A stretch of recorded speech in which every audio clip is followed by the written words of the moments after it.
நம்மளுடைய லைஃப்பில் இந்த ஓவர் திங்கிங் அப்படிங்கிற ஒரு விஷயம் ப்ராப்ளத்தை சால்வும் பண்ணும், ப்ராப்ளத்தை க்ரியேட்டும் பண்ணும்.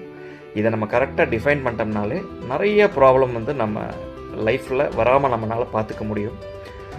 எப்போ ப்ராப்ளம் வரும்போதும் ஒரே ஒரு கேள்வி மட்டும் நம்ம கேட்டுக்கணும். என்னென்னா, அது நம்முடைய கண்ட்ரோலில் இருக்கா இல்லையா அப்படிங்கிறது தான். அந்த இஷ்யூ நம்ம கண்ட்ரோலில் இருக்குது அப்படின்னா அதை ஹேண்டில் பண்ணி அந்த ப்ராப்ளத்தை சால்வ் பண்ணுறதுக்காக பார்க்கணும்.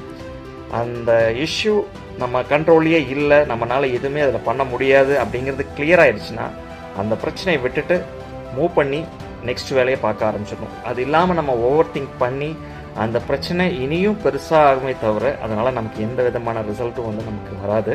ஸோ இதை பர்ஃபெக்டாக நம்ம பிளான் பண்ணி எக்ஸிக்யூட் பண்ணும்போது நம்முடைய லைஃப்பில் ப்ராப்ளம்ஸை ஈஸியாக ஹேண்டில் பண்ணிட்டு போகலாம். Try this. முடிஞ்சால் இன்றைக்கி உங்களுக்கு இருக்கிற ஒரு பிரச்சனையை இந்த மாதிரி சால்வ் பண்ண முடியுமா பாருங்கள்.